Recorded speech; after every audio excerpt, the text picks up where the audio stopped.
year after year in the course of this government. Our position is clear. We think third level fees should be abolished. We outline that in our alternative budget every single year.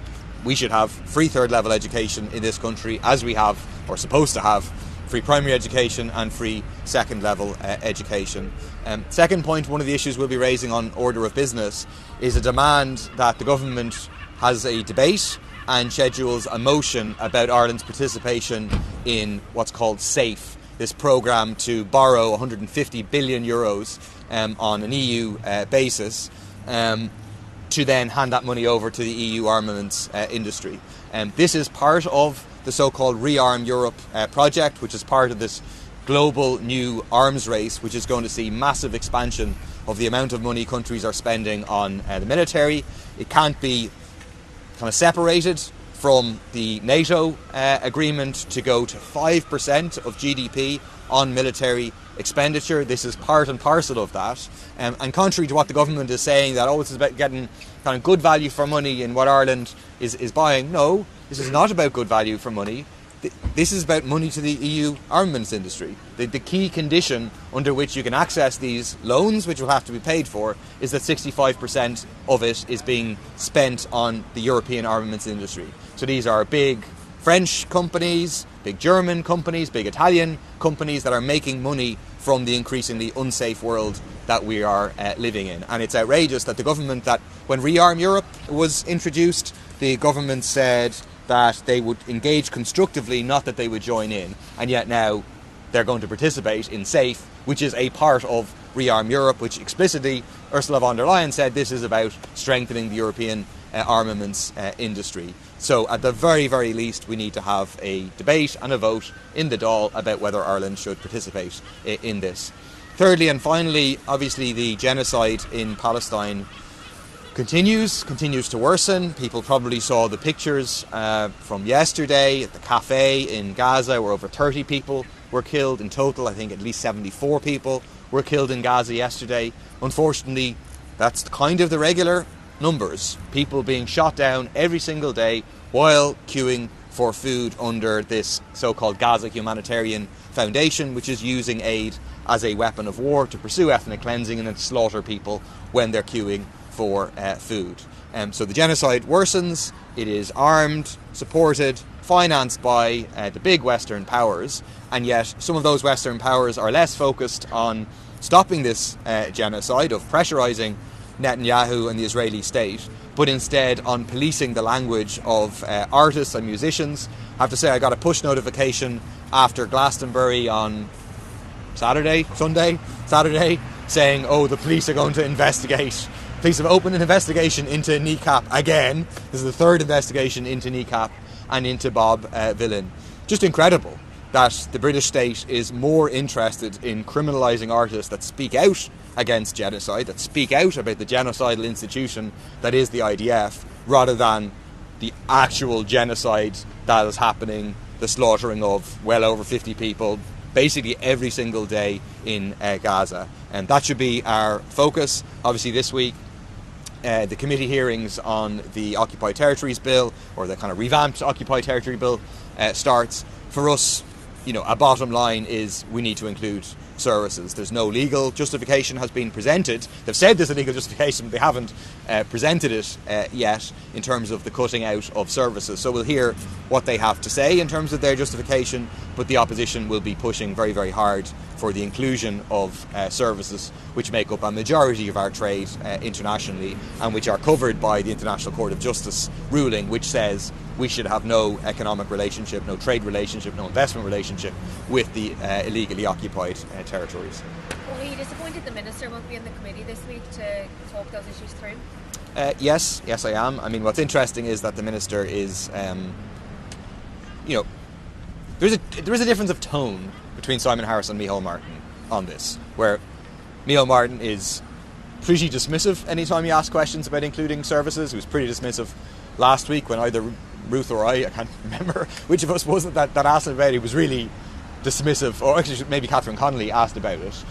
Whereas when Simon Harris is asked about it, he says we're not close to this. Kind of, his vibe is we would like to include services, but there's some legal issues. We need to see if we can work through them. But then it's a bit of a problem when the person who's saying this isn't going to be present in the committee to actually engage on these issues. I have to say, I'd be very surprised if the government concedes on including services. I don't really believe the language of, oh, we're interested in the serious engagement, but let's see.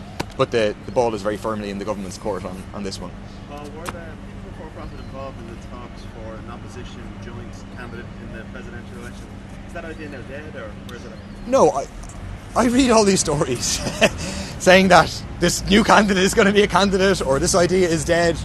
I'm telling you, I don't think there's any basis for that. I'm involved in those discussions. We're looking to... People for Profit is very enthusiastic about the idea of a joint left candidate. We think with the right candidate, with the right kind of platform, we could win the presidency. Could have a left candidate in the presidency. Again, obviously there's no guarantees. From our perspective, and I think this is objectively true, this process is very much still alive. We have a long way to go until the presidential elections. We've done enough now. I will be very hopeful that we will have progress towards a joint left candidate before the Dáil recess. I think there is a meeting being scheduled probably for next week to pursue this. You realise that's 2 weeks' time? You're going to have a candidate in 2 weeks' time? No, I'm not saying we'll have a candidate. What are you saying? I'm saying, this is all public information, right? That obviously Sinn Féin is having its own internal process about whether they're running a candidate or not. That's fair enough. They're a political party that are entitled to have that process. That is pretty crucial from the perspective of their being. So if they're going to have their own candidate, well then there isn't going to be a joint left candidate, certainly including Sinn Féin, because they'll have their own candidate and people will have to determine their approach to that. My understanding, I don't know exactly when that was due to end, but it's around now that that's due to end. So therefore it makes sense to come back together for Sinn Féin to report on the internal processes, to say whether Sinn Féin, are they interested in pursuing further a joint left candidate, or are they going to go their own way? And that's a choice for them to make. But I don't see the evidence for the article saying that this is not going to happen, that Sinn Féin are going to run their own. I think they have a genuinely internal process themselves. That's fair enough. And then the next step will be to come back together and to see where they're in that. And I think that's what a meeting next week, for example, would be about that. And then rapidly enough, if we're all in the space, or whoever's in the space of going for a joint candidate, moving towards selecting that candidate.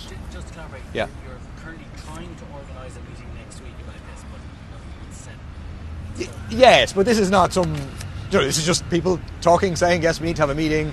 We met a while ago.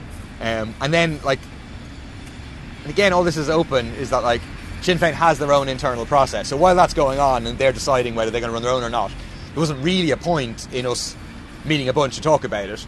Once this comes to an end, then there clearly is a need for us to come back together. And again, to be clear, we in People for Profit are very enthusiastic. We think it's important that there's a joint left candidate for a few reasons. One, because we think it can be won, and we think Michael D. Higgins is an example of how that position can be quite important in a context of genocide, in the context of the rise of racism and homophobia. Having a progressive left voice in the presidency is politically important. But two, because if it can be done, we think it is a certain building block for the future in terms of this next general election. And obviously we're very clear, we want there to be a left government. We want the other parties to rule out coalition with Fianna Fáil and Fine Gael, and this will be, from our perspective, a step in that direction. And I still think... yes. Go on. I'm not going to tell you. Throw out a few. I will not. Yes or no? What do you reckon of Joe Duffy? What do I reckon of Joe Duffy? Not in general. 3 out of 5. No comment.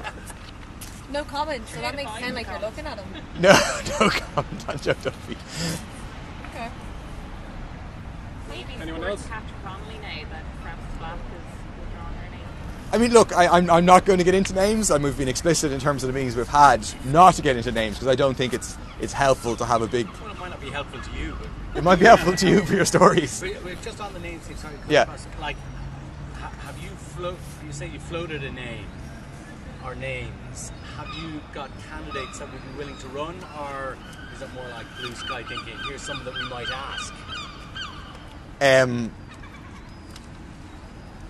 I'm not going to go into that. Just because, look, we're involved in a process. Sinn Féin has its own process. We have a joint process. We're enthusiastic about it. We don't want to do anything that would scare any horses off, be they potential candidates or be the other parties. Hopefully, I would emphasise, I don't personally, and maybe I'm wrong, but like all these stories saying this is not happening, I don't believe that's true. I still think my personal opinion is it's more likely to happen than not. I could be wrong, and I hope there'll be progress in the next couple of weeks. If Sinn Féin go their own way, will the other parties still put forward a candidate, or is that... I think then we'll be in a different space and we'll need to consider that. So I think that's certainly something that will be considered, but certainly from our perspective it's much preferable that Sinn Féin would be a part of this. You're not putting yourself forward, no? I'm not putting myself forward. That's a name I can definitively It's the rule only out concrete for you. answer given. Yeah.